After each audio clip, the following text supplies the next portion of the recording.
Spectators are reminded that only those individuals with proper credentials are permitted on the playing field at the National Training Center Stadium during the FHSAA finals. Individuals without credentials who come onto the playing field will be removed from the facility and may be subject to arrest for trespassing. Thank you for your cooperation. We got to get this stuff here inside the box. All right. Florida Virtual School is proud to be the official online school of the FHSAA. Through Florida Virtual School, student-athletes access over 110 online courses, increase their GPA, and learn at their own pace, all at no cost, to upgrade. Florida students learn more about Florida Virtual School course openings, as well as on-demand tutoring options by visiting our booth or finding us online at flvs.net.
Plug in the yellow cable. Video. It's unplugged, it's on the fence. Right here. See the cable. Right here.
I want to talk to the coaches about this.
Whatever you do, no bad language.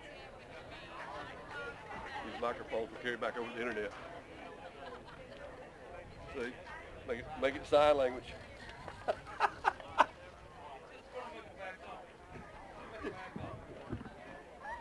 Just say this, I strongly disagree.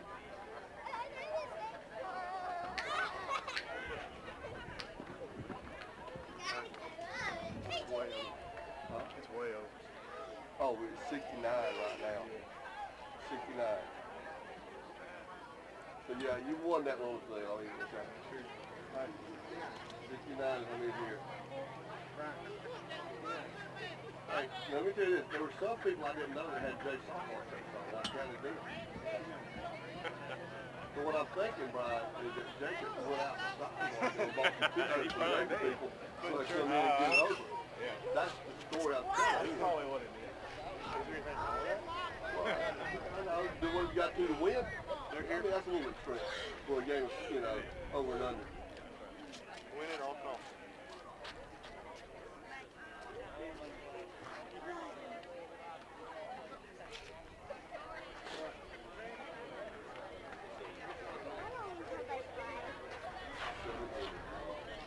It's going to be at least 2 hours till I get back to the pool.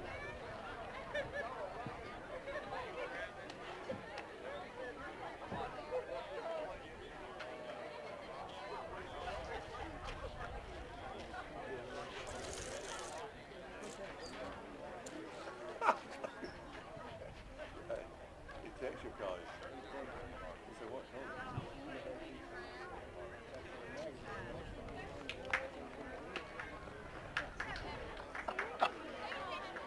You better not be paying for it. You better not be paying for nothing.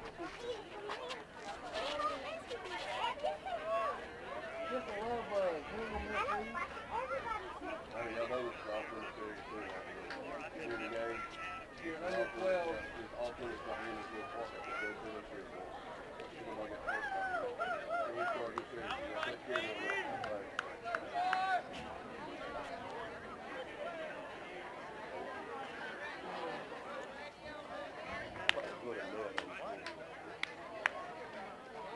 I just did. Did you see it? You know, I'm not even seeing the college game.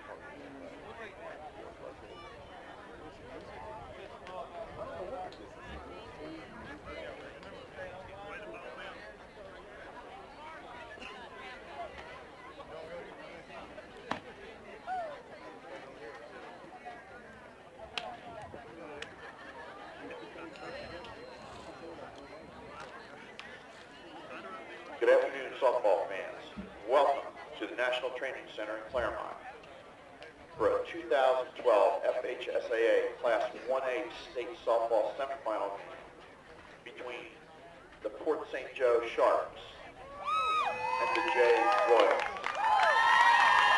In the spirit of sportsmanship, we ask that all fans act responsibly and courteously to those around you. Abusive language or disorderly conduct is unacceptable and unwelcome at the FHSAA finals.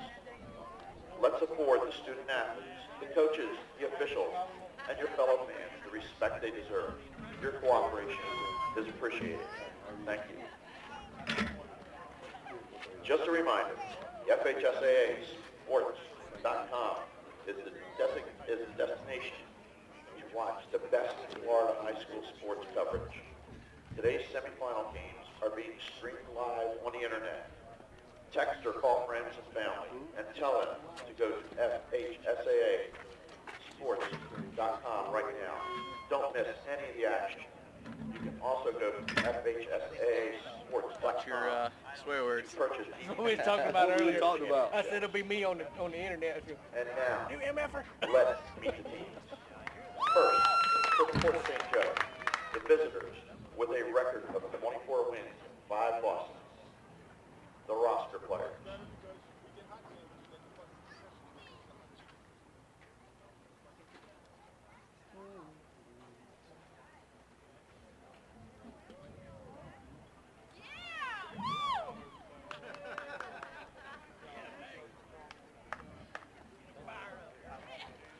Number 2, Addison Rice.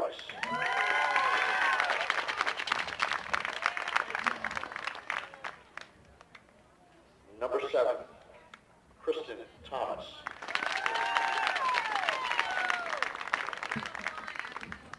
Number 10, Stephanie Brinkmeister.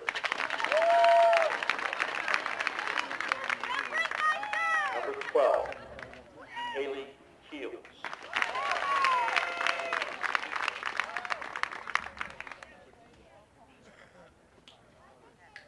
Number 15, Callie Fleshman. Number 16, Kristen Lane.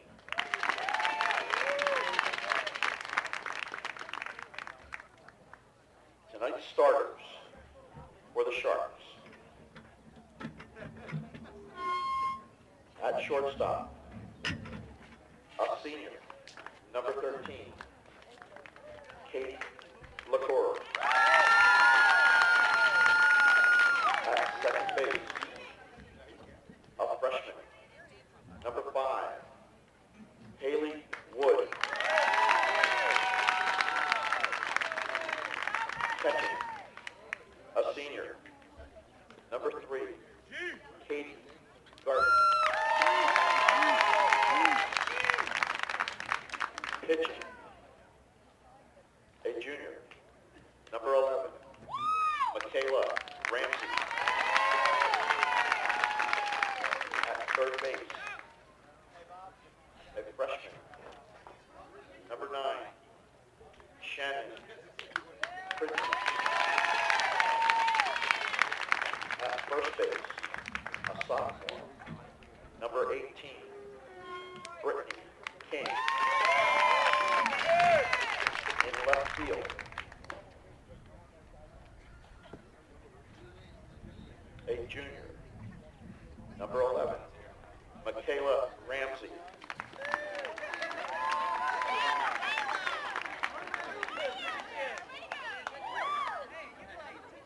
The designated player, number 6, a junior, Miranda Brett. In center field, a sophomore, number 14, Kelsey Miles. And the flex player in right field, number 1, a sophomore, Lexi McGee. The assistant coaches, Becky LaFleur, Josh Daly, Bill Dodson. And the head coach for the visiting Sharks, in his 14th year, Jim Beelan.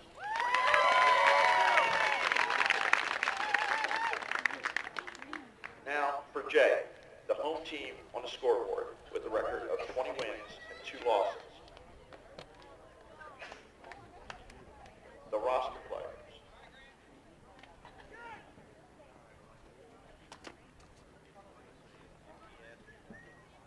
Morgan Kelsey.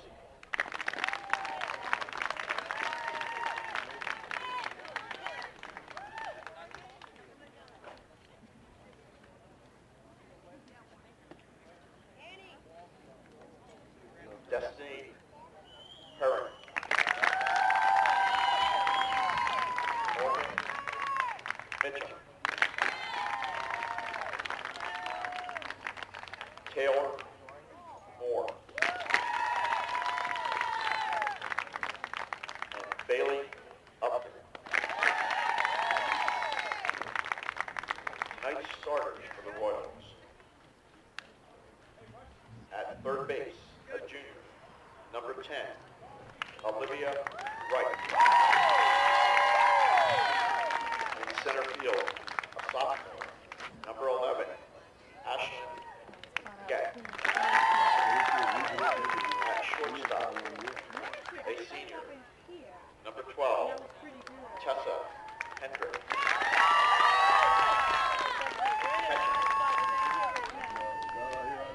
A senior, number 33, Becca Calloway.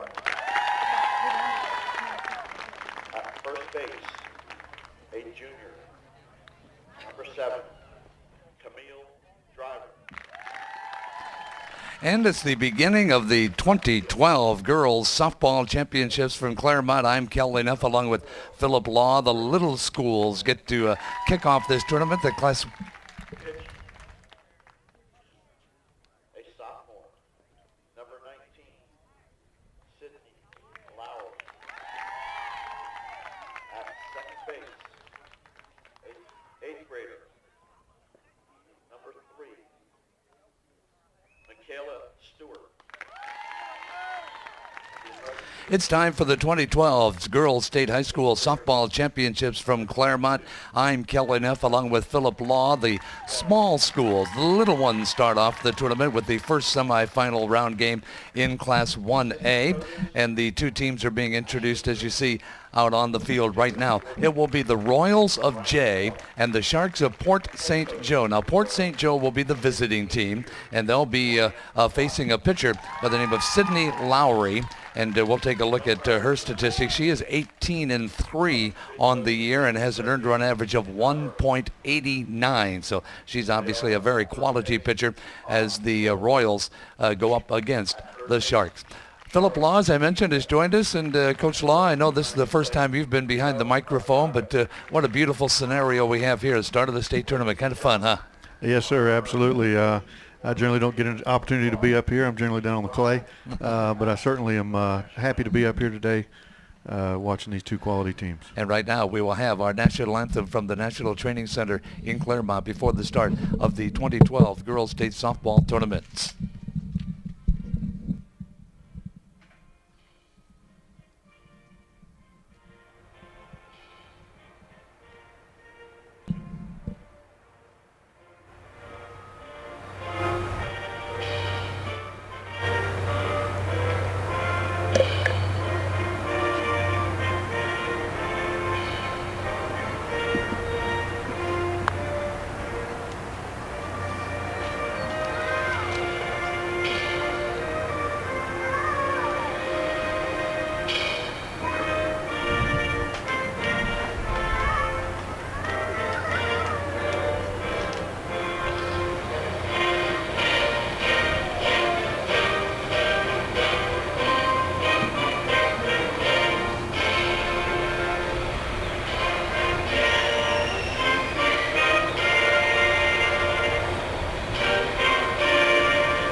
And with the playing of our national anthem, we're about ready to go for the first game of this 8-day tournament. They'll be crowning 8 champions. They'll have 2 semifinals or in 2 classes each and every other day. Today is Class 1A and Class 5A, and then we've got the opportunity to see the championships tomorrow. If you'd like to buy a DVD of this broadcast, all you have to do is, it says right there on your screen, go to FHSAAsports.com. You'll be able to keep it as a memento of the 2012 State Softball Tournament. The Jay Royals in their blue and white uniforms. They'll be behind the pitching of Sydney Lowry. Now, Sydney, as we mentioned, is 18-3 on the year for a team that is 20-3 on the season. She has pitched 137 1/3 innings, given up only 37 earned runs, a 1.89 earned run average. 18 walks, 77 strikeouts, 4 shutouts on the year. Coach Philip Law from Lafayette, whose team actually plays in the 2 o'clock game this afternoon in Class 5A. Being so far away as these teams are, we probably would have to assume that you haven't seen this J team at all. We have not seen the J team. We've seen the Port St. Joe team last year in regional play. But obviously they're both here. They're both quality programs. And looking to start it out right here.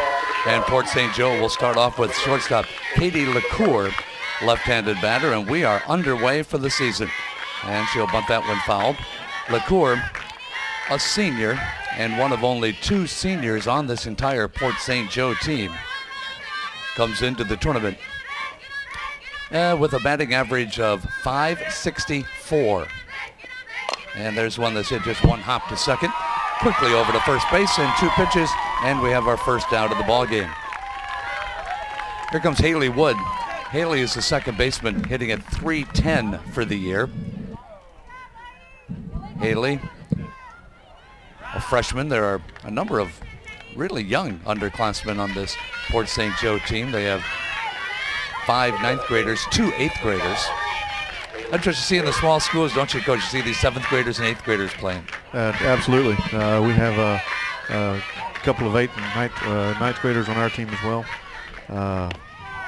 Port St. Joe is one of those teams that comes out. They put a lot of pressure on your infield. They play small ball, a lot of bunting and slapping. So Jay's infield is just going to have to stay in and make the plays where they are. And that one falls foul. Small ball is, a lot of people like to see the big boppers play, but small ball is what I like. You see a lot of that. In fact, I watched the Washington Nationals yesterday on the TV, and they play small ball a lot, which is kind of nice. Yes, sir. Well, Haley Wood. You're going to rule out a foul ball. Yeah. LaCour. Now explain this to me. She's backup bat. She's the one that supposedly grounded out to the second baseman, the first batter.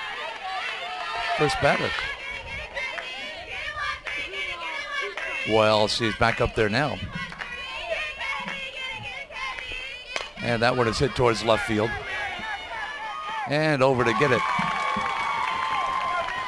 And make the catch as the left fielder.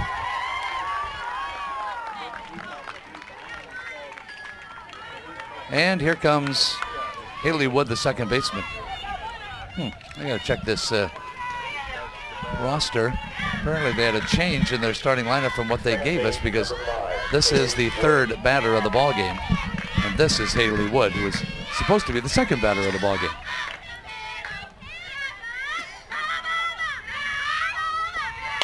Second baseman will hit one right up the middle. First base hit of the tournament.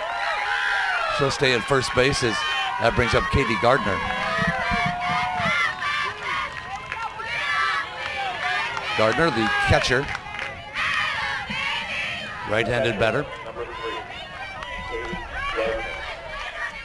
Gardner comes in as their really only long ball threat. They have his team has hit 6 home runs and she has 5 of them. First pitch is down low from pitcher Sydney Lowry.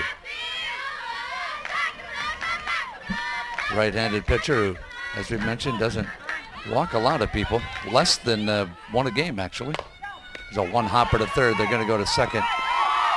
And time for the out. So we were apparently right with our lineup. Apparently that first batter wasn't the first out of the ball game. So they go to second for the out. And that brings up Michaela Ramsey, the opposing pitcher. All I can think of is that they must have called LaCour's ground ball to second a foul ball to begin with. So with the runner at first base, there's 2 gone. And Ramsey steps up, right-handed batter. Ramsey hitting at .279. It's a grounder past the second baseman into center field. There's not going to be a play at the runner at third, and now there's runners at the corners and 2 outs. Jumping on that first pitch, you don't see a lot of batters do that. No, and they're certainly not driving up the pitch count either, but it's being effective, putting runners on base. And we have a courtesy runner for the pitcher at first base. That'll be Kristen Thomas. Kirsten Thomas, who's played in actually 13 games, apparently all is a courtesy runner because she has no at-bats, but she scored 16 runs. She'll be at first base. Gardner's at third base. As Sydney Lowry's in trouble to begin this top half of the first inning. That one will be a strike call outside corner. Kelly Neff along with Philip Law. A nice sunshiny day. Understand it may not be that way later in the day, but it is now. And that one will miss the outside corner, and it's 1-1. It's 2 teams, in fact, all the teams in 1A. What were we saying? They're all from the northern part of the state? Yes, all 4 teams are from the northern part of the state. Jay's from out in Santa Rosa County. They had a good ride ahead of them. But all the other 3 schools are all from North Florida as well. And the count goes to 2-1. So they probably all just came last night, I would think. I would imagine. I know Lafayette came last night. There's one hit in the air towards left field. That one's going to split the gap and go all the way to the fence. 1 run's going to come in to score. Thomas is going to come in to score. And Port St. Joe has taken an early 2-0 lead. A 2-run double by Shannon Pridgeton. Well, that was really the first batter for Port St. Joe that stood in the box and remained patient, made the pitcher pitch to her, and found the pitch she liked and drove it to that gap in left center field. Well, Coach Beeland certainly got to like these 2-out rallies. 2 outs, nobody on, and they rally for 2 runs. 2-out hits win ball games. Brittany King will be the batter. King is hitting at 277. Right-handed batter. She's the first baseman. That one's hitting the air deep towards left field, but there'll be no play on that. 4 games scheduled for today, 2 tomorrow. That's what we mentioned it'll be Monday, Wednesday, Friday, and Sunday as the semifinals. And then every other day is the finals. This one hit towards right field, and it's going to fall in. And well, since there were 2 outs, runner was off and going. It's going to beat the throw to the plate. Princeton scores, and it is a 3-0 ball game. First inning runs, 3 of them with 2 outs. And here comes Christian Lane. Lane hitting at 278. These batting averages aren't all that stellar. I mean, there's a couple of them, but there's 278. Usually you see higher batting averages than that. Yes, sir, but I'm guessing a lot of these girls are, like I said, I know Port St. Joe does a lot of small ball, making people make mistakes, making errors. So it's not necessarily going to reflect positive on your batting average, but there's one hit towards first. And the easy play at first base, and the inning is over, but a very productive one for the Sharks of Port St. Joe. They come up with 3 runs on 4 hits. There were no errors. And 1 runner left on base. We'll head to the bottom of the first inning. And it is 3-0 in favor of Port St. Joe.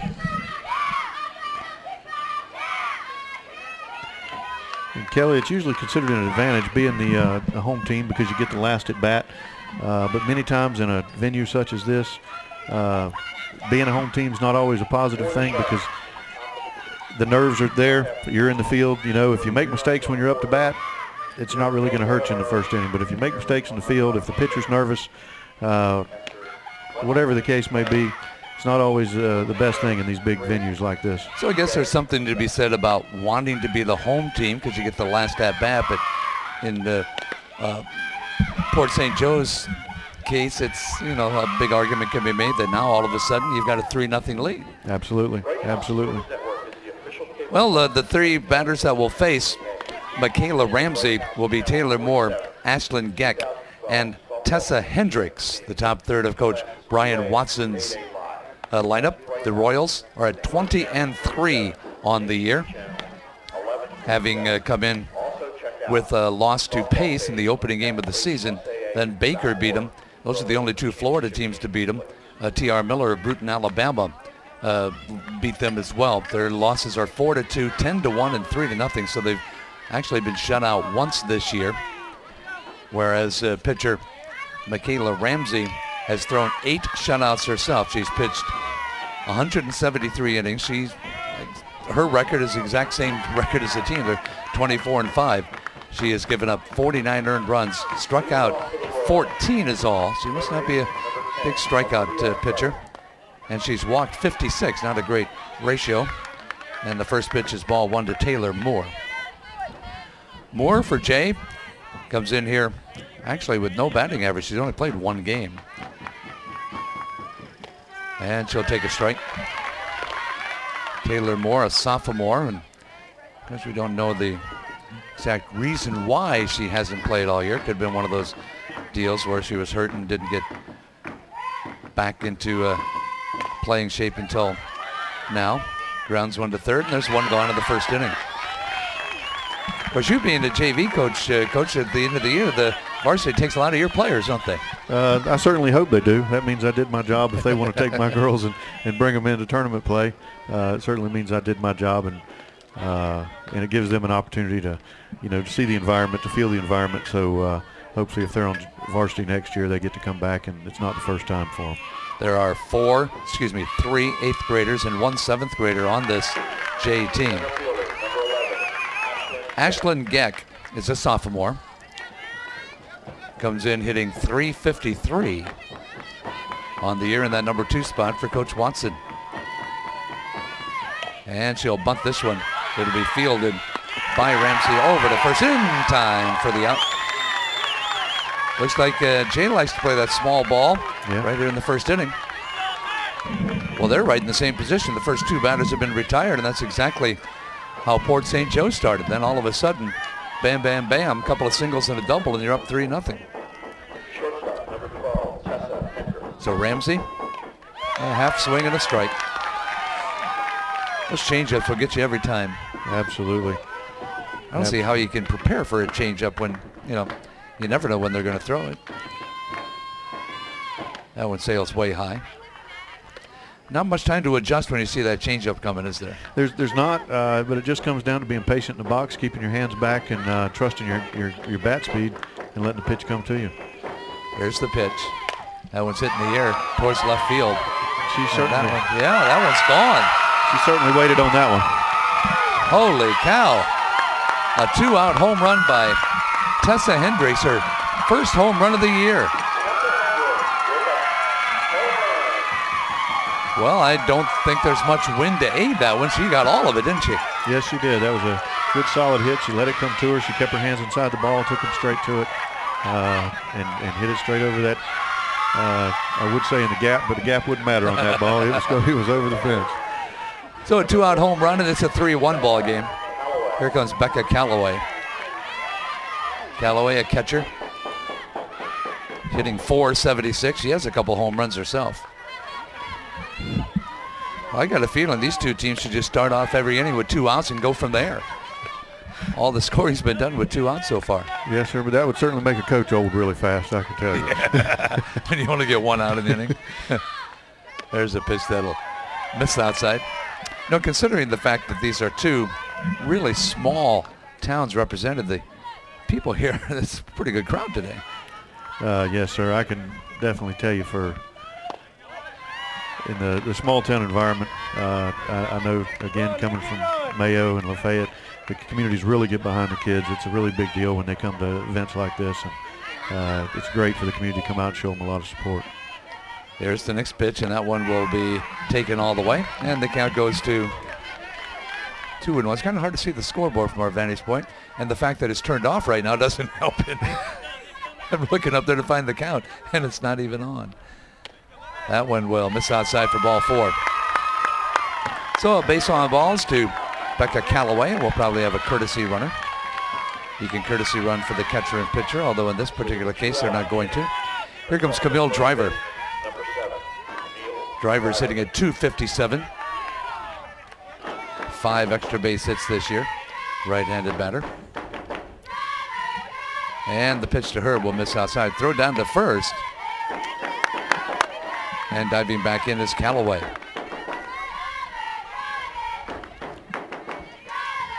Three to 1 the score, bottom half of the first inning.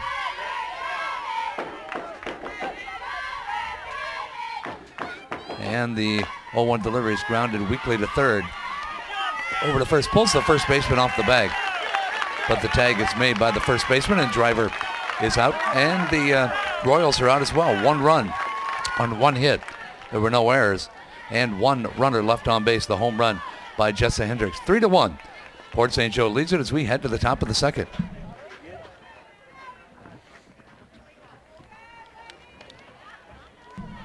Hey, I'll throw it back in. Well, Port St. Joe, Here, you've got it. with 24 victories on the year. You look at Jay's record, Coach, and they didn't play as many games. And you wouldn't think, some teams have a philosophy of playing fewer games on purpose. Yes, sir, some do, and some, with Jay being out in the community that there are, I know a lot of the schools in their area are certainly much larger than them. Some people look at that as an advantage to play the competition up, but at the same point in time, you want to make sure you maintain your confidence. Play in schools that you're commensurate in size with. So it's just different philosophies from different coaches. So it's good sometimes to play the bigger schools, but when they result in an 0-7 record or something, it gets demoralizing, doesn't it? Yes, sir. Yes, sir. We go to the second inning. Port St. Joe batted everybody but their last 2 batters in the lineup in the first inning.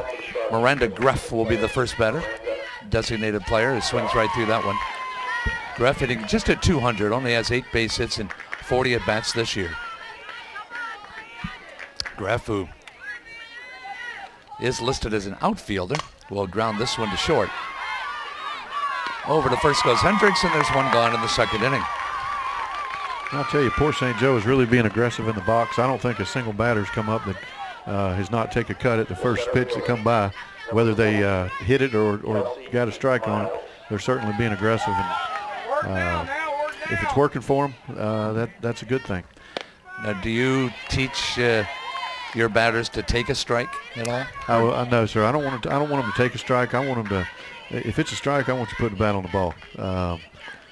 And many times the pitchers, the best pitch you're going to get could very well be that first pitch. The pitcher's trying to get ahead in the count. So I certainly don't want to tell them to take that strike. That may be the best pitch they get all day. Here's the next pitch to Kelsey Miles, hitting at 231. In some at bats, it might be the only good pitch you get. Absolutely. And these pitchers try and get you to go after these bad ones. Scoreboard's back on, or at least the score is. They haven't put the balls and strikes up there yet. One hit weakly in front of the plate, but Lowry makes the play. All right, now, Port St. Joe's exactly where they want to be. 2 outs, nobody on. And here comes Katie LaCour. Started out the ball game by hitting a fly ball to left. 3-1 score. Port St. Joe has the lead. First Class 1A semifinal. Here in Clermont, the National Training Center complex. That one's bunted. Dies right in front of the plate. And saved. She beat it out. Second baseman Michaela Stewart not able to get over there quickly enough, and there's a bunt single for LaCour. She certainly laid that bunt down right where you would expect. It's right at the front of the box. It died right there. Here's the first pitch to Haley Wood, who had a single up the middle her first time up. Just looking at LaCour and seeing what she does as far as stealing. Here's one hit fly ball to shallow right field, and there's a collision, but the right fielder ends up catching it. So Port St. Joe gets themselves a base runner, but they're not able to do anything with it. No runs on one hit. There were no errors and one runner left on base. Gilman, Lowry, and Stewart, numbers 6, 7, and 8, ready to step up to face Michaela Ramsey. It is 3-1 in favor of Port St. Joe. Kelly Neff, along with Coach Philip Law from Lafayette, who will be here all day because his daughter plays. The 5A semifinals, they kind of alternate them, and the 5A semifinals will be the next game, and then 1A again. So does that kind of like give the first game winners an opportunity to do what they need to do and then come back and watch the other 1A game? I would imagine so. That, and you want to split it up. You don't want to take the 1A schools and necessarily make all of them play in what could be the heat of the day, and then the 5A schools play later. So just giving everybody a fair advantage of game times. So we're ready to go, bottom half of the second inning. Brittany Gilman to face Sydney Lowry. Gilman is hitting .231. Only 6 base hits during the course of the year.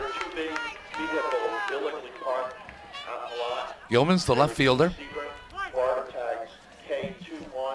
Comes in here as a junior. Right-handed batter will take a pitch down low. 1 ball, no strikes. Kelvin Neff along with Philip Law as the game's moving along pretty well. We're in the bottom half of inning number 2.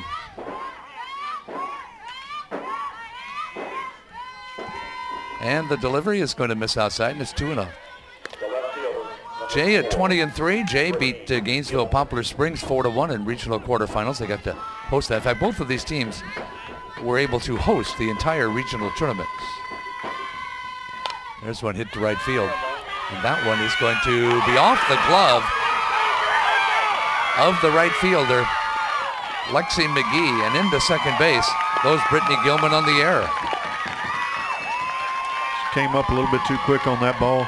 Instead of staying back, letting it come to her, she came back, and it's always easier to come up on a ball than try to back up after one. So Lexi McGee, who does not bat but plays only on defense, gets charged with the first error of this semifinal game. And here comes Sydney Lowry, the pitcher. She will hit a weak one towards the first base line, and the pitcher is going to throw it away. Run's going to score as Gilman comes in. 2 consecutive batters, 2 consecutive errors. Well, that time, Ramsey just, there's really no reason why she couldn't have got it. I mean, she could have just turned and tagged the runner. Sure. She was right there at the baseline. She could have turned and tagged the runner. I can tell you from a coaching standpoint, every time I see somebody start to underhand the ball, I certainly cringe. There's a proper way to do it, but I have seen more plays go wrong when trying to underhand the ball like that. Can't get any juice on it that way either. That one just sailed to the second base side of the first baseman, Brittany King. That brings up the number 9 batter, or the number 8 batter in the lineup, second baseman Michaela Stewart. Stewart's hitting at .235. And she'll take a pitch. It'll bounce away from the catcher. And down to second base goes Sydney Lowry.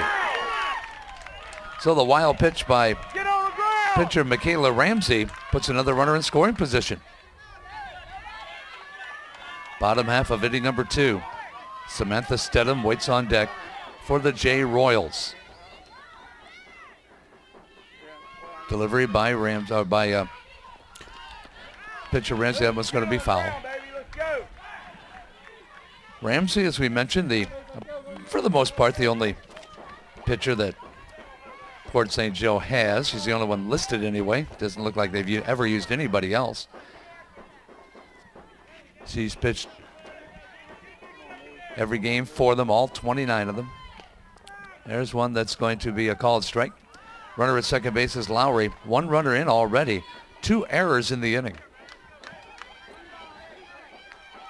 Stewart steps back in. 1-2 the count as the pitch is bunted, and it's bunted foul, so she's out of there. 1 gone in the second, and here comes Samantha Stedham. Stedham's the right fielder, hitting at .259. As the timeout is called, the runner at second base, Sydney Lowry, has to tie her shoe. You know, you get to state tournament, Philip, and you're playing at an odd time. You hardly ever play at noon. Sure. So how's that work in a team's preparation for a game? And because a lot of times you're in school all day long. Now all of a sudden there's no school and you're here. And I have definitely seen girls not at their best when they're not in their normal routine. You get up in the morning, you go to school. There's one popped up into left field. Left fielder Christian Lane is going to make the catch. And the runner goes back to second base. So it does throw you off could throw you off your rhythm quite a bit. Sure it could, but this is the Final Four, and if you can't get up for this game, you can't get up for much. That's right. Yeah.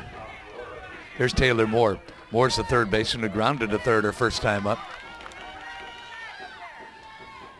The tying run is at second base with 2 gone in the bottom of the second inning. And swung straight through that one. 0-1. Home run by Hendricks in the first inning. Run scoring on back-to-back errors. One by Lexi McGee in right field, one by the pitcher Michaela Ramsey. That one's hit a line drive, but it's going to sail foul. Well, it's a nice complex here. I mean, you guys, Lafayette's kind of been used to being at state tournament, but not every year you've been here. Correct. But they've got a nice facility here. They have, what, four diamonds? I believe there's 5. They added one up there on the top of the hill back there. But it certainly is a nice venue to play at. Man, it is. Here's the delivery, and that one is hit in the air, and it's going to fall in for a base hit. In fact, it's going to go all the way to the wall. Christian Lane's going to run it down. It's going to be a 2-base hit for Taylor Moore. Love to see that out of your leadoff batter. An RBI double by Taylor Moore ties up this game at 3 apiece. Absolutely, and again, she was patient in the box. She made the pitcher pitch to her, and as we like to say, you don't want to hit a pitcher's pitch. You want to hit a pitcher's mistake, and if you take enough pitches, then you're going to get one. She did a nice job of staying there and throwing her hands to that pitch. Her first extra base hit of the season. Here's the pitch high and away to Ashlyn Geck. There's Taylor Moore. We had mentioned it only played 1 game and had 1 at bat prior to today. I'm sorry, that's, I am going to have to be corrected. It's not Taylor Moore, that is Olivia Wright. There's a base hit into center field. That's going to score Wright from second base. And on the throw to the plate, the runner takes second.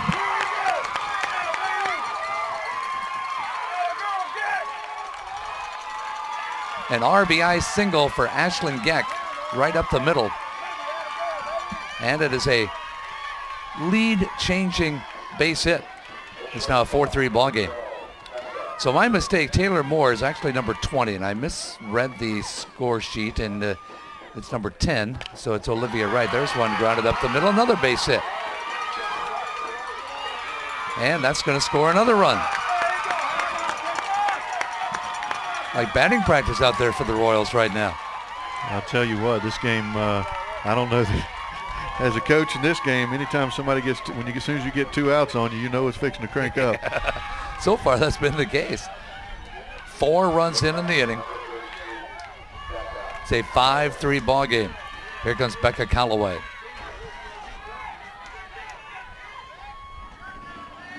And they're not going out to the first pitch here. If you take a look at Michaela Ramsey, Coach, do you see anything wrong with their delivery? I mean, they're teeing off on her pretty good. For the most part, they're just being patient, and you know she's throwing a nice curveball. There's a throw down to first base by catcher Katie Gardner to goes into right field for the 3rd error of the inning. She's throwing a nice curveball that moves away from the right-handed batters, and for the most part, Jay's batters are just staying away from it and letting it come in as a ball.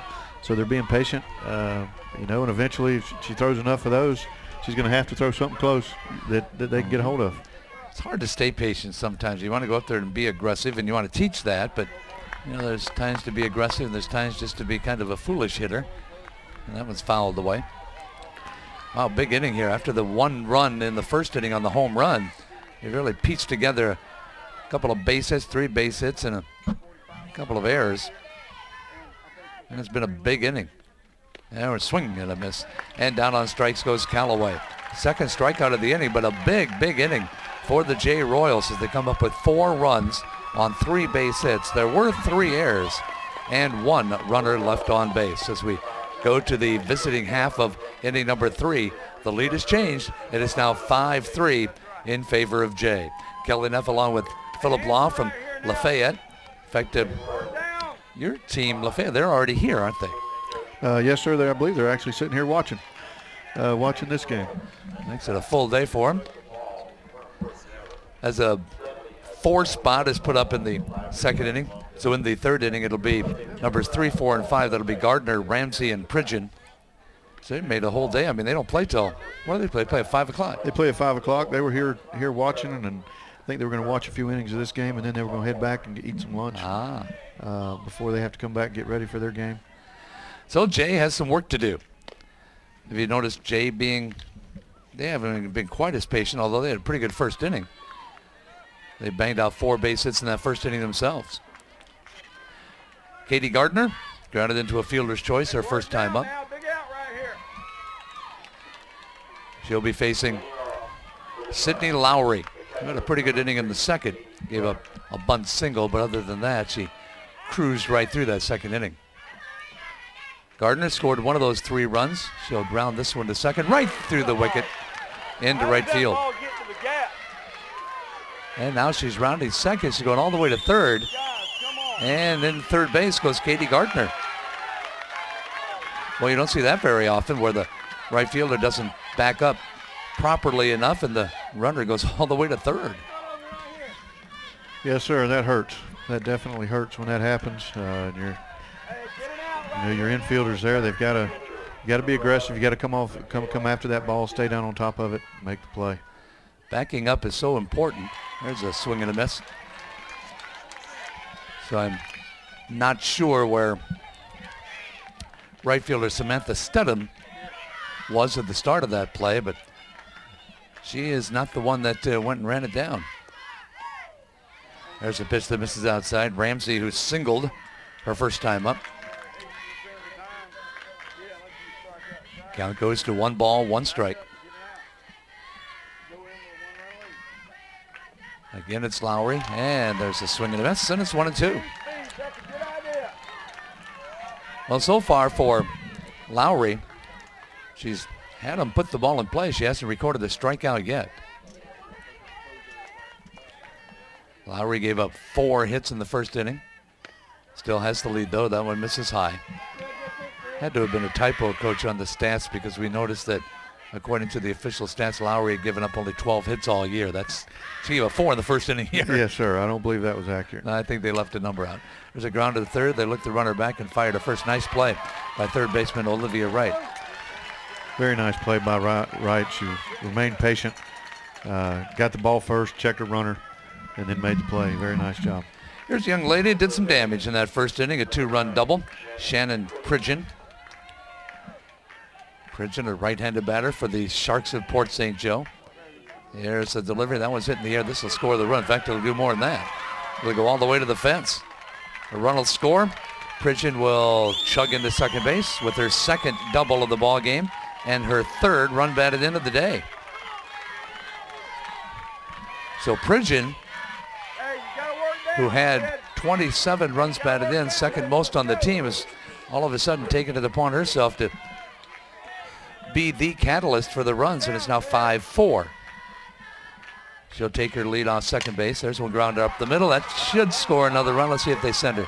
Yep, center fielder picks up the ball, but Pridgeon doesn't even stop. She comes in to score, and it's now a 5-5 ball game. Got a feeling there's going to be a whole bunch of runs scored in this one, Coach. It's certainly looking that way, Kelly. Yes, that's the second run batted in for King. Here comes Christian Lane, grounded out to first, her first time up, but we have a timeout call now as Royals coach Brian Watson goes out to talk to his pitcher. What do you say in a situation like this when you're coaching, go out there and everybody's putting the ball in play and it's finding holes, and what do you tell them? Well, there's times where you just go out there and you try to settle them down and get them to relax, and then there's other times where you go out there and you have to amp things up a little bit and kind of get on their butt, and but I'm sure right there he was just telling them, settle down, you're still in this ball game, so stay in there, do your job, and things will work out fine. You know, when you get this far, you got pitchers who obviously have not had much adversity during the season, and all of a sudden they've given up 5 runs, earned or unearned, and these are unearned here in this inning. It doesn't matter. It still goes up on the scoreboard. Absolutely. Certainly does. Here's Lane. The pitch to her is going to be swung on and foul. She went after one out of the strike zone. So 3 in the first, 2 here in the third. Port St. Joe has tied up this game at 5 apiece. Lane, the left fielder, and the next pitch to her misses outside. And it's 1 ball, 2 strikes. Miranda Greff waits on deck. This Port St. Joe team beat Vernon in regional quarterfinals 6-1. Then Liberty County 5-4 in the regional finals. There's a swing and a miss. First strikeout of the ball game for Sydney Lowry. I know, Coach, that victory over Liberty County is one that kind of opened your eyes, huh? It certainly did. I've been noticing Port St. Joe and Liberty all year, and I know I went and actually watched Liberty play several times during the season. There's a swing and a miss on the first pitch to Greff.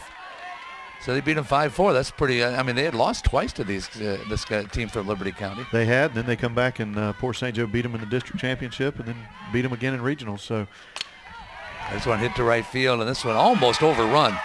But a line drive to the right fielder Lexi McGee to end the inning. But it's a pretty good one for Port St. Joe as they come up with 2 runs on 2 base hits. There was an error and 1 runner left on base. We'll now go to the home half of inning number 3, all knotted up, Coach, at 5-5. You know, when a team like Liberty County beats you twice and then you play them in the tournament, is that a, you hate to speculate as to whether Liberty County is looking ahead, but sometimes that stuff does happen. Sometimes it does, and we certainly teach the girls that the way that the playoff system is with softball and many of the other sports, really doesn't matter what happens during the year. What happens is what happens when you start district play. That's what matters. So you may have a team that comes in a little bit too confident, and there again you got another team, a quality program like Port St. Joe, that certainly is they're a very scrappy team, and when it comes playoff season, they will make you pay. They will make you pay. Well, this J team also had a very tough game in the regional finals.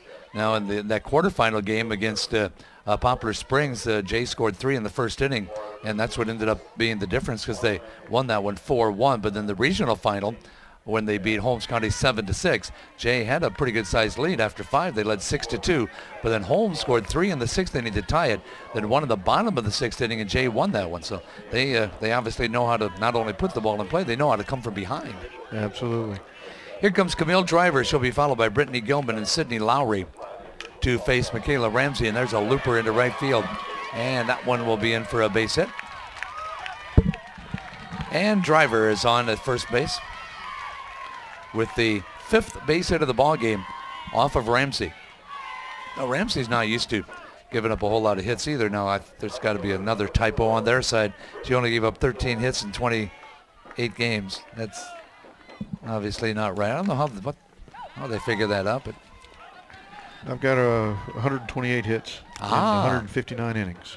You have obviously more updated stats than I do there.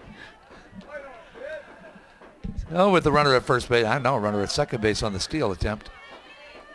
Gilman with an opportunity to break this 5-5 tie here in the 3rd inning. Ramsey on the delivery, and that one sails high.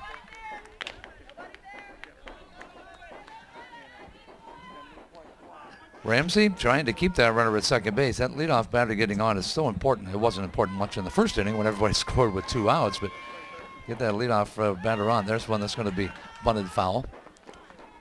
But you take a look at the ERAs. Lowry's 189. And you take a look at the walks. There's 18 walks. She has walked 1 already in this ball game. Didn't figure in the scoring at all in the first inning. Pitch to Gilman. High. And the count goes to 2-2. Nice warm day. We lost our breeze a little bit. But a beautiful sunshiny day here in Clermont. Pitch is hit towards right field. First baseman backs up, makes an over-the-shoulder catch as Brittany King retires Brittany Gilman. And there's 1 gone here in the 3rd inning. That brings up Sydney Lowry, the pitcher.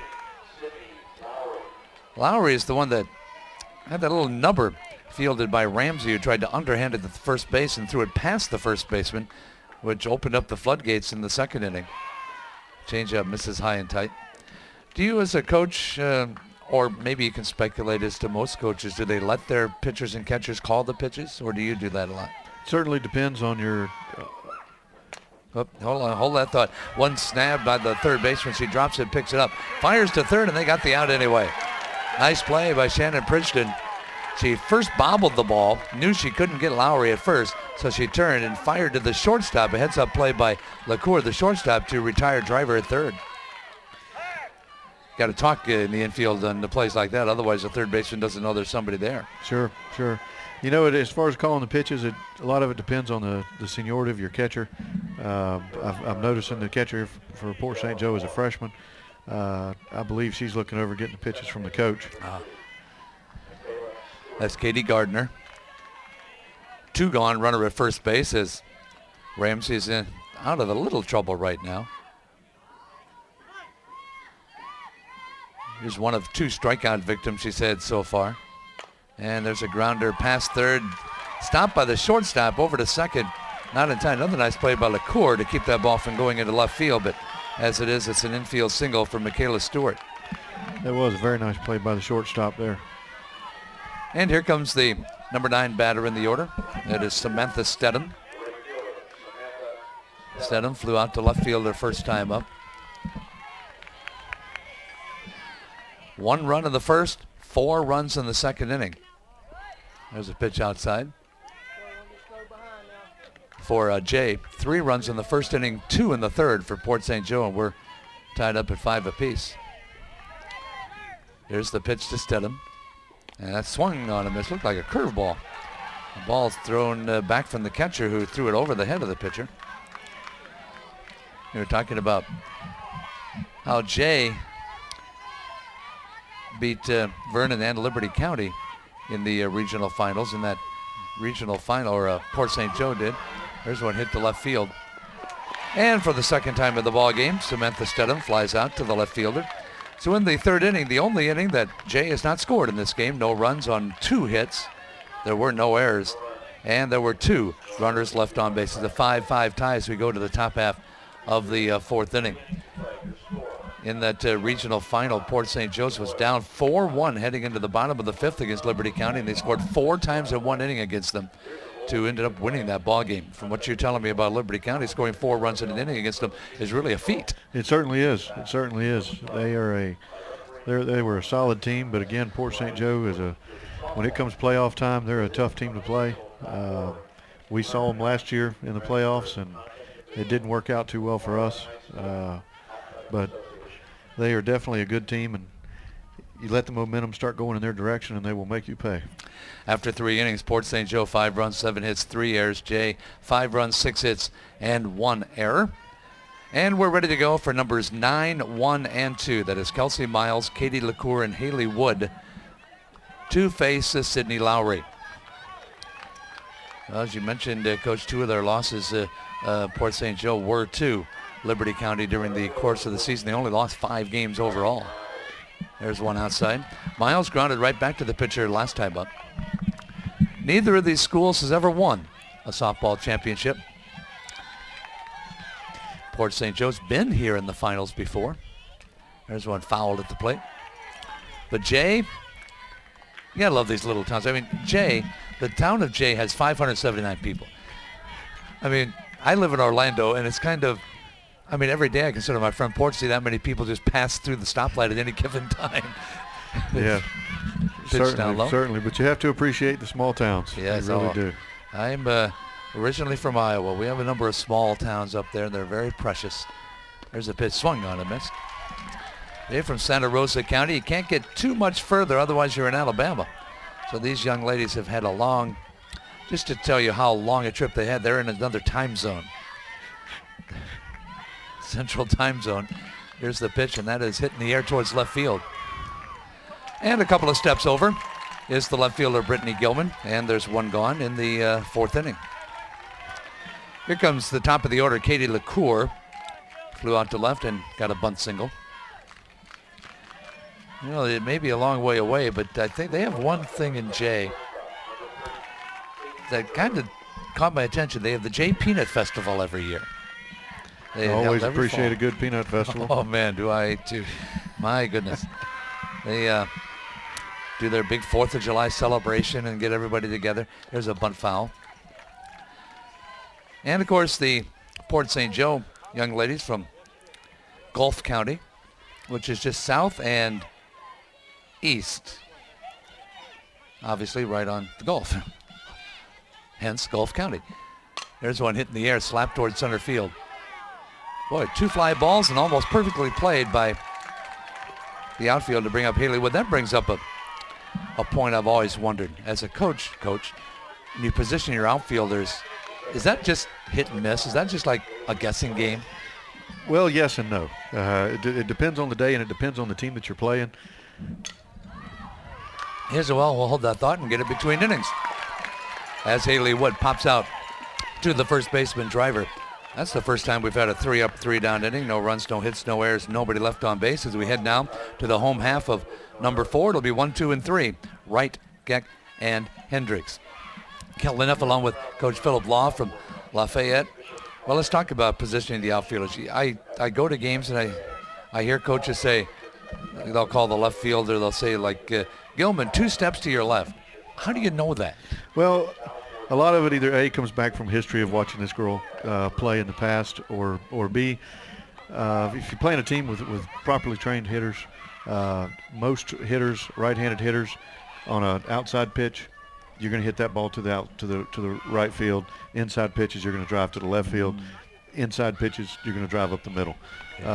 So as a coach, and even as your infielders, a lot of your infielders will watch the call that comes from the catcher. If they see that's going to be an outside pitch, the outfielders won't necessarily always move, but that second baseman and shortstop will give a sign to the outfielders, let them know if it's an inside or outside pitch, and then those outfielders know which way they should be breaking Doesn't always work out that way. You certainly have some girls who will take an outside pitch and drive it over the left field fence.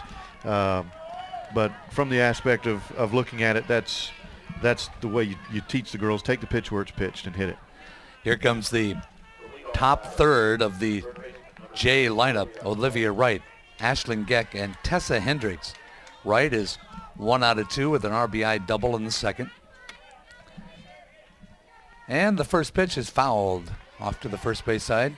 Michaela Ramsey, the pitcher. Ramsey giving up the home run to Hendricks in the first inning, and then 4 unearned runs in the second. Jay did manage to drive them in. I mean, they had 3 base hits, but there were 3 errors in the inning. There's a changeup for a strike, and the count goes 0-2. Well, I suppose if you have a dominant pitcher, you're pretty well set, aren't you? Not necessarily. Huh? It depends on your batters. You got a lot of trained batters, and dominant for one team may be not so for another team. You may have a pitcher throwing 63, 64 miles an hour, blowing by everybody on one team. The next team comes up and they're able to make contact and go straight to the ball and short to it and long through it. Then you have another girl that may be an off-speed pitcher with a lot of movement, and a lot of your aggressive teams may struggle because they're out in front of those pitches. So it just depends. It varies from team to team. Do you have your batters? Well, let's hold off on this one too. Do you have your batters watch the other pitcher warming up? I certainly hope they are. Certainly hope they're watching that pitcher. Here's one high ball too. It tends to, like I say, an aggressive hitting team really tends to, the off-speed movement tends to give them a problem because they have a problem keeping their hands back. They're out in front of a lot of the pitches. Dribble them to the shortstop, third baseman. Olivia Wright hits one towards the third baseman, who makes the catch. Shannon Princeton backed up a couple of steps and got it. And that was an example there of an outside pitch that she didn't let come in deep enough. She got out in front of it and popped it up to the shortstop. Well, Ramsey's struggled a little bit for Port St. Joe. In fact, this is only the 3rd time in the game she's retired as many as 2 batters in a row. Here's Geck, who's 1 out of 2 with an RBI single and a run scored in the second. And thus the 2 in a row is broken with a bloop single. Second baseman Haley Wood was playing way in. Not that she would have had a chance to get that, but she was playing way in towards the pitcher. Here comes Tessa Hendricks, the Babe Ruth of the J Royals. Slammed her first home run of the year in the first inning, and then drove in a run with a single in the second. 2 for 2 with 2 RBIs. Runner at first base. Here's the delivery, and that one will miss. Jay, the home team, with an opportunity to break a 5-5 tie. And there's a changeup that will be a called strike at the knees. They don't put stolen bases. Do they put it on your stat sheet, stolen bases at all? No, sir. No stolen bases showing up. As the runner stays at first, here's the 1-1 pitch. That one misses the outside corner, and it's actually 1 ball, 2 strikes. Jay won their regular season Class 1A district title. They were 5-1 during district play. Trying for a spot in the 1A finals. Here's the pitch, and that's grounded towards third. Going to go to second for 1 out, and that's all they're going to get. Hit too slowly to be a around the horn double play. 2 gone with the runner at first, and here's Becca Calloway. There's only been 1 walk in the game, and she got it in the first inning. Kelly Neff along with Philip Law from Lafayette. There's the pitch up high. Runner's going to have a delay steal. They're going to throw the ball in the center field. But the runner was sliding, and Hendricks is not able to get up in advance. Well, we know one thing, Coach. They have 1 stolen base on the year now. They certainly do. I don't know what's going on. It looks like there's some communication issues going on with Port St. Joe maybe a little bit here. Not covering properly and everybody being where they're supposed to be. Certainly not the game that you want to be in when you start having communication errors. Here's the pitch to Callaway. That one's hit in the air, but it's foul. Again, you can get DVDs of this broadcast. Just go to Florida High School Athletic Association.com and they'll prompt you to where you need to go. Nice little memento of this one if your team happens to lose, or this one and the one tomorrow if your team happens to win. Here's one that's looped towards third, and again, the third baseman, Princeton, comes under it. And that's going to retire the Royals in the fourth inning. No runs. There was one hit, no errors, and one runner left on base. We played 4 complete innings. We're all knotted up at 5 apiece between Port St. Joe and J. Port St. Joe with a 15-game winning streak. I tell you, when you get to the end of the year, that's a good time to get a 15-game winning streak going. Absolutely. Absolutely is. And this game right here, when you're a spectator, when you're watching it, this is exactly the type of game you want to see in the state playoffs. 5-5, all knotted up in the fourth inning. 5 runs, 7 hits, 3 errors for Port St. Joe. 5 runs, 7 hits, 1 error for Jay. All of a sudden, the bats have gone a little more silent now. The pitchers, I don't know if you could say they're dominating, but the batters aren't getting around on it right now. Yeah, I think the pitchers, I'm sure they've settled down a little bit. And Jay started out the game being really patient, making the pitcher throw a lot of pitches. I noticed in the last 2 innings where they've remained scoreless, they're swinging at a lot more pitches. So I'm sure it's a culmination of the pitcher settling down, the infielders settling down, the plays being made that need to be made. Here comes numbers 3, 4, and 5. Katie Gardner, Michaela Ramsey, and Shannon Pridgeton to face Sydney Lowry, who's given up 3 runs in the first inning. Gave up 4 base hits, almost back-to-back-to-back, 3 singles and a double. Then there was an error and a couple of base hits in the third inning. There's a base hit to open up this inning. And at first base is Katie Gardner. Gardner's been on base all 3 times she's been at the plate. Here's Michaela Ramsey. Yeah, let's see, there might be a few hundred people here expecting a bunt at this point. They like to play that small ball. Ramsey's hitting only 279. She does bunt. Perfect bunt. First baseman fields it over to the second baseman covering, and the sacrifice is complete. A lost art in Major League Baseball, but still alive in softball. The Very much sacrifice alive. bunt. Very much alive in softball. Well, I guess if you're Coach Balin, this is exactly what you want, because here comes Shannon Pridgeton. Pridgeton was up in the first inning with a 2-run double, and then got an RBI double last inning. There's a throw down to third, and they got her. The catcher, Becca Callaway, gunned down the runner, Katie Gardner. Was she not get a good start, a good jump? Well, I can tell you from past experience, from being here before, none of these girls are used to playing on a field like this. And that backstop, it's concrete, it's got pads on it, and that ball gets back to the catcher a lot quicker than a lot of runners would normally in the past. It's not like being at the high school and it coming off a chain link fence back there and dying. It's hitting that pad, it's bouncing back. Kind of like that brick at Wrigley Field, isn't it? Absolutely. It certainly is.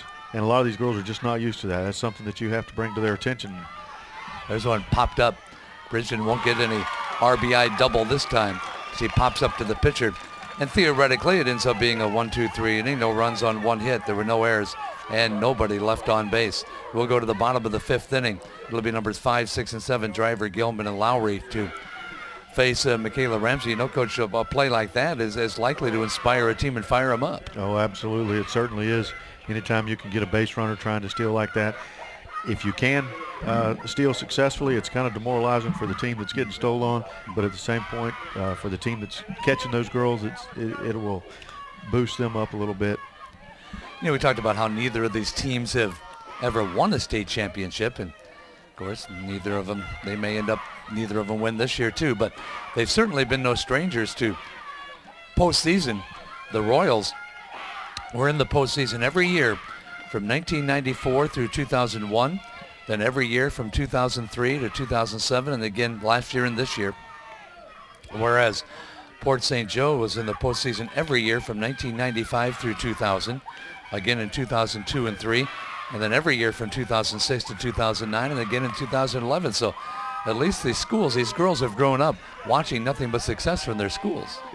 Certainly. And I can tell you, I was just sitting here looking. I know it was Lafayette and these two teams and Union County, the other 1A school.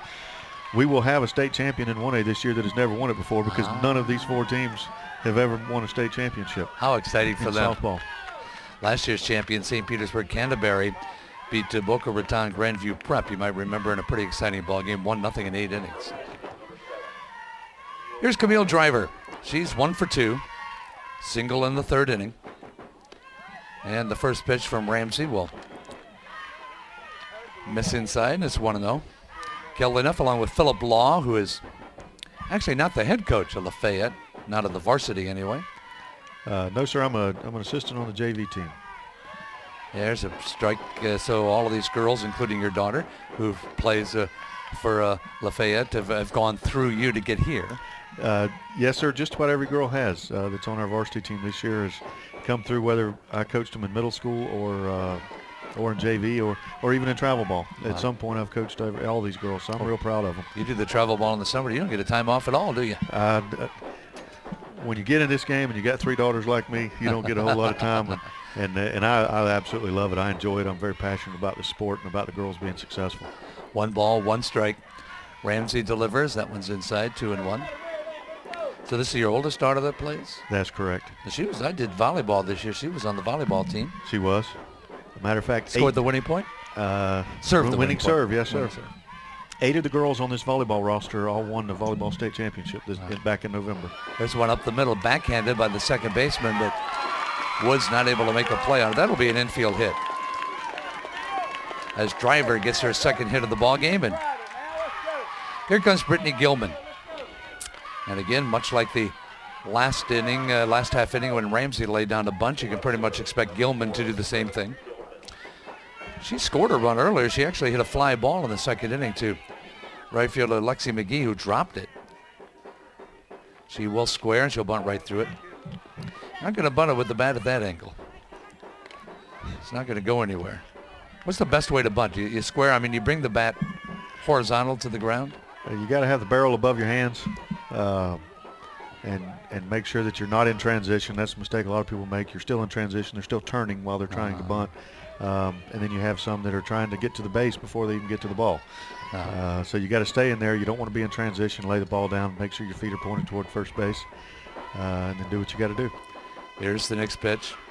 And she'll let that one go for a ball. I mean, this is what they call a no-brainer. I mean, everybody knows you're trying to bunt. It's not like you're waiting until the last second to fool them. I mean, you might as well just turn around and square up right now. That way you're all set and in position. 1-1. Of course, they could take the bunt off. They don't. And she bunts it, but it's foul. As the catcher, Katie Gardner, gets it behind the plate. Kelly Neff, along with Philip Law, will go into the 5A. Kind of a staggered schedule. 1A, 5A, 1A, 5A today, and then the champions, or the winners, play for the championship in each of those classes tomorrow. There's the pitch that sails high, and it's now 2 balls, 2 strikes. Jay with a run in the first, 4 in the second. Port St. Joe with 3 right off the bat in the top of the first and 2 more in the third. Something's got to give here pretty soon. We're in the bottom half of the 5th inning. That one's hit foul and out of play. You know, it's I was able to see some high school softball, and Dee Richardson was at one of the games I was at this year. She trained right here for the Olympics some time ago. Mm-hmm. Her husband's a co-head coach. I believe it was Montverde is maybe where she is from. That's who I saw play. Pitch sails high. All of a sudden, 3-2. Michaela Ramsey, who walked a batter in the first inning, is in danger of doing the same thing again here. Gilman, with the bunt taken off, will swing away and hit it into right field for a base hit. She didn't want to bunt anyway. 2 straight singles, and the Jay Royals have themselves quite a rally going here. Sydney Lowry, obviously up there to bunt again. She's 0 for 2, but she has scored a run. She was safe on an error on pitcher Michaela Ramsey. A lot of construction in Clearmont, but it's nice to know that the streets are open this year. Last year, not all of them were. Yes, sir. There's a pitch that's going to be a called strike at the letters. Much like a lot of towns in Central Florida, it used to be a sleepy little community. Not so much anymore as it's grown quite a bit. Here's the 0-1. Sails high, and it's 1 ball, 1 strike. Catcher Katie Gardner whips that ball back to Michaela Ramsey quickly so the runners can't take off unexpectedly. Runners at first and second, nobody out in the 5th inning. Sydney Lowry with a 1 ball, 1 strike count awaits the pitch. And she pulls back the bat, and it's 2-1. Some pitchers, Coach, they get in a situation like this and they try to over pitch a little bit.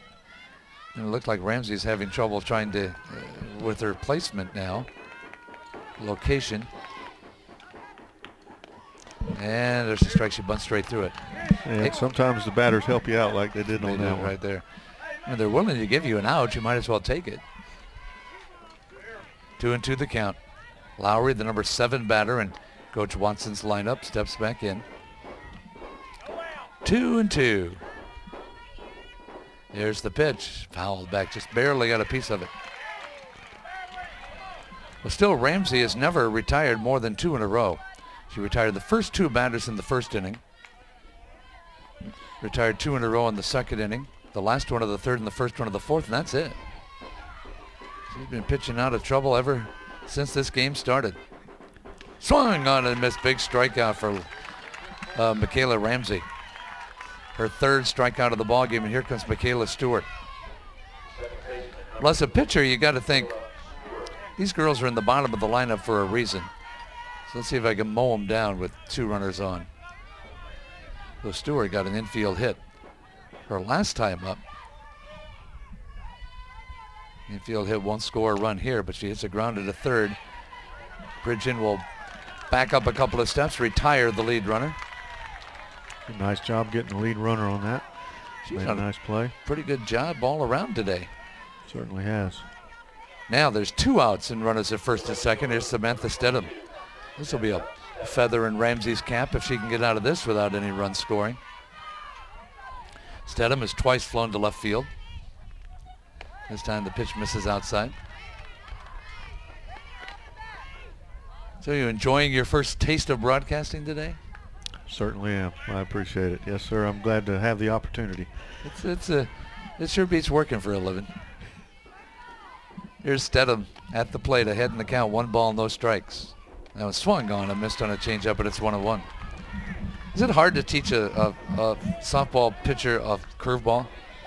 I'll tell you, I'm not going to even pretend to know how to coach a pitcher. I'm certainly not a pitching coach by any means. That's a skill all in itself. Here's the pitch, and there's one grounded towards short. And the shortstop takes it herself, and LaCour retires Stewart at second base. So after the first 2 batters, Coach got on with base hits.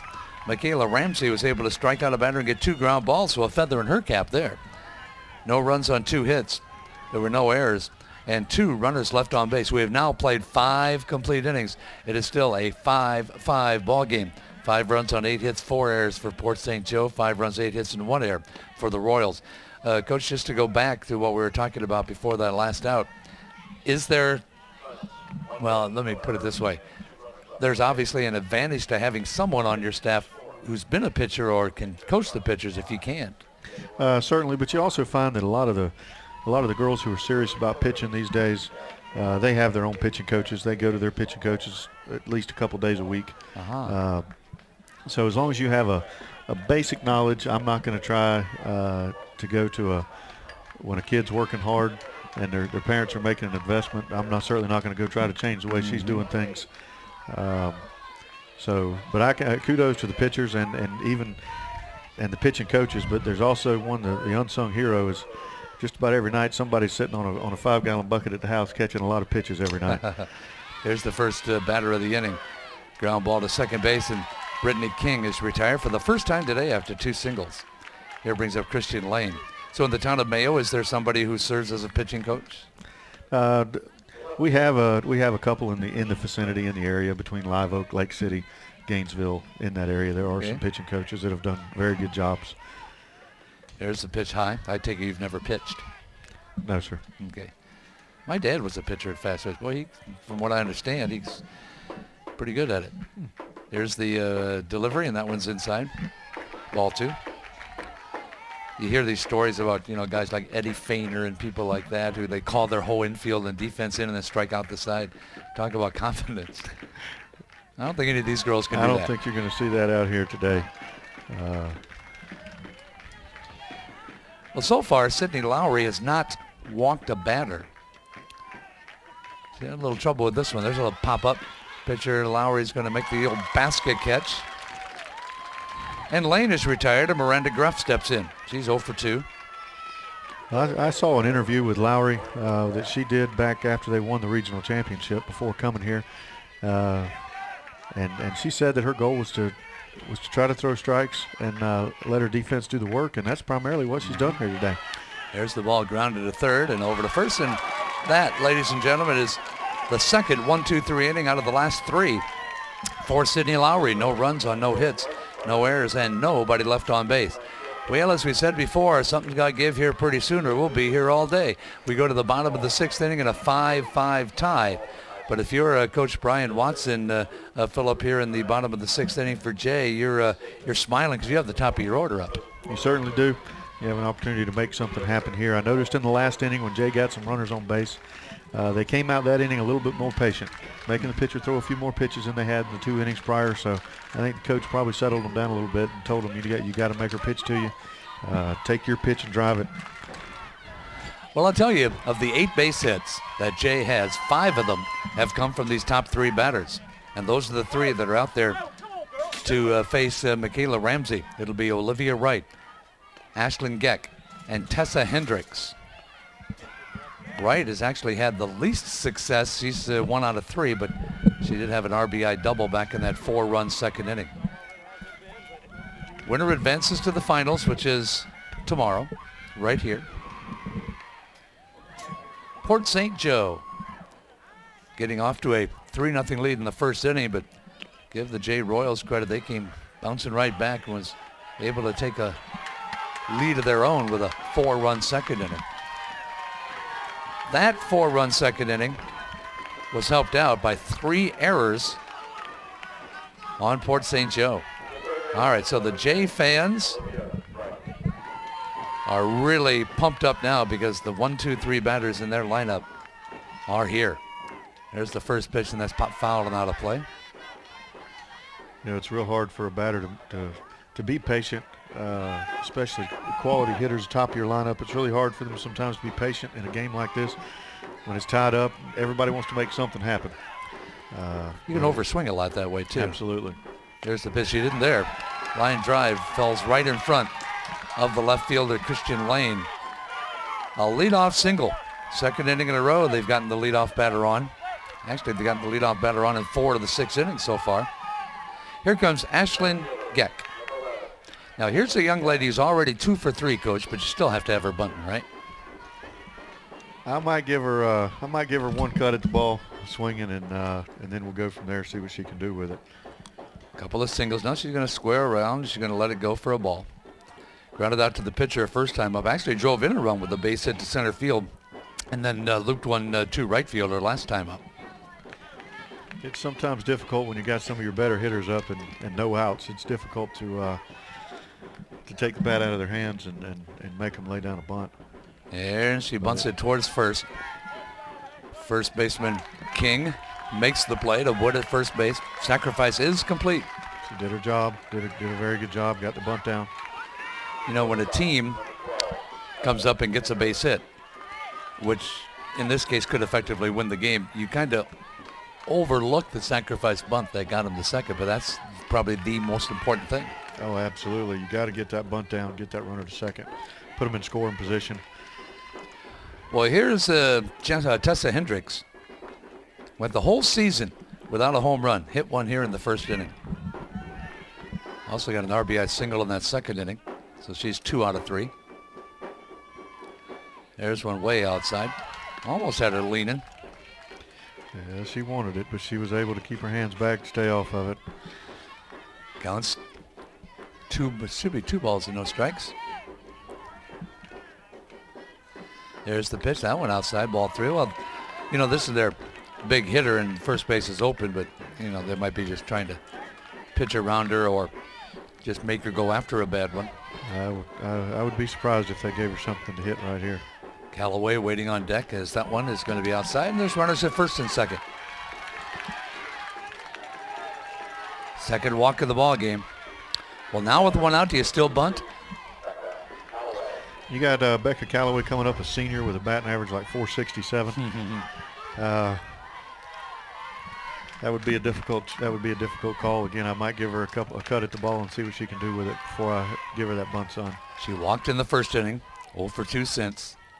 Nope, she does not show a bunt. The changeup goes high, ball 1.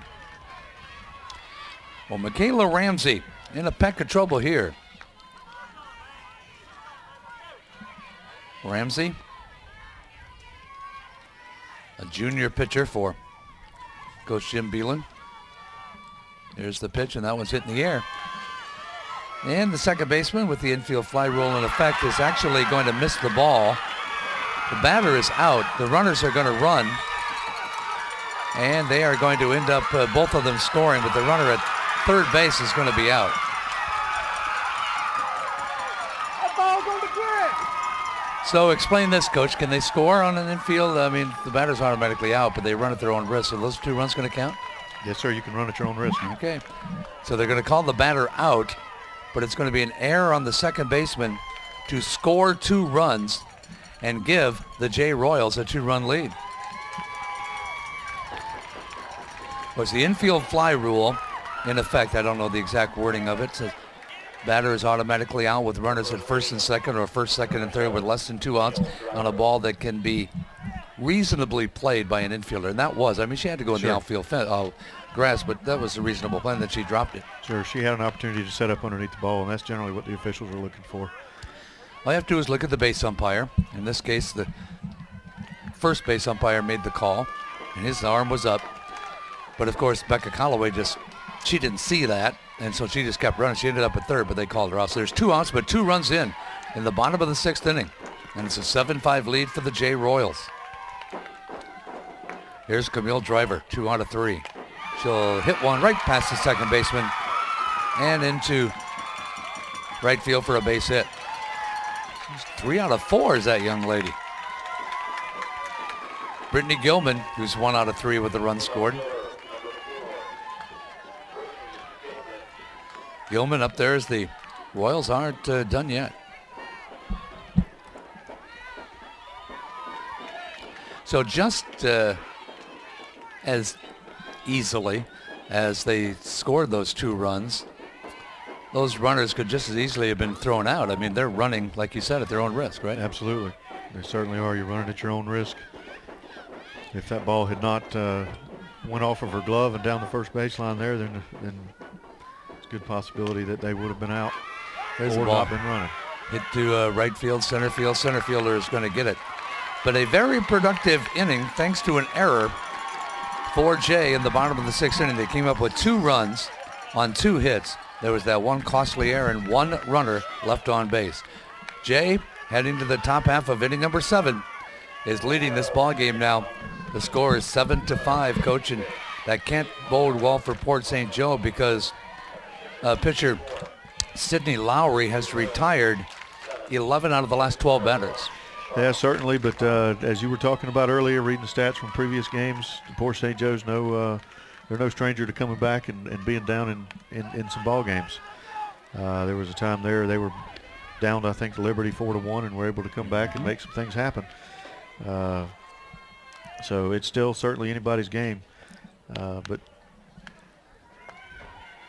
well, I'll tell you, Port St. Joe has number 9, 1, and 2, who collectively are 2 out of 8. You have Kelsey Miles, Katie LaCour, and Haley Wood to face Sydney Lowry. The only blunt, actually, they only batted 3 batters in the 4th, 3 in the 5th, 3 in the 6th. They had a hit there, but they had a runner out trying to steal third. First pitch is a strike to Miles, who grounded back to Lowry in the 2nd inning, flew out to left field in the 4th. And the pitch to her is swung on and missed on a changeup. Actually, she foul tipped it, and it's 1-0-2. Well, the one time that Port St. Joe was in the championships, the tournament was played in Plant City at that time. That was in 2009. They lost 5-2 to Miami Westminster Christian. They were the runner-up, Class 2A. Strike three, one gone. And these J fans on their feet now. You know, when you only have 579 people in town and 500 of them are here, they make quite a bit of noise. Certainly do. There's the pitch. And it's a slapper grounded to second and bobbled by the second baseman Stewart. She didn't charge it. She let the ball play her. And it'll be an error on the second baseman. Well, of course, you don't bunt in this situation. You're down by 2 and you only have 2 outs left. You don't give out an out just to get a runner at second. At least I wouldn't think so. Wood, 1 out of 3. There's one grounded towards short. Plays at first. And there are 2 gone now in the top of the 7th. And Katie Gardner, who's been on base 3 times and scored 2 of their 5 runs, steps in. The last hope for the Sharks of Port St. Joe. Get a reminder before the game's over. You can order a DVD of this broadcast. www.fhsaa.com, and you can get yourself an order in. There's a strike call on the outside corner, 0-1. Runner at second means, at this point, absolutely nothing. Gardner's the one you have to concentrate on. That one's high, ball 1. It certainly seems fitting. You got 2 seniors on this Port St. Joe team. The first one led off. Got out there onto second base. You got your other senior up to bat right now. So it certainly seems fitting for the occasion. There's a pitch outside. 2 balls and a strike. Gardner scored a run in the first, scored a run in the third. The only time she actually got a base hit was in the 5th and didn't score then. It swung on a missed ball, bounces away, and now they have the runner held or hung up. She'll go into third, and it will be actually a wild pitch that gets her there. The count is 2 balls, 2 strikes on Gardner. But again, that runner at third, all that will do is make it a 7-6 game. The tying run is at the plate. That's the one you have to get.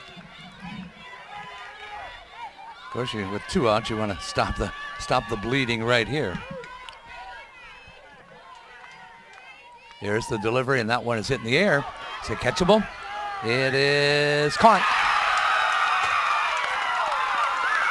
And Coach Little Teeny Tiny J's going for a state championship. And absolutely good for them. They come out here, they played a good ball game. Very impressed with how they put the bat on the ball. The pitcher did a good job. Just overall, real impressed with this little team from Jay. I haven't had an opportunity to see them play, but they're certainly a worthy adversary.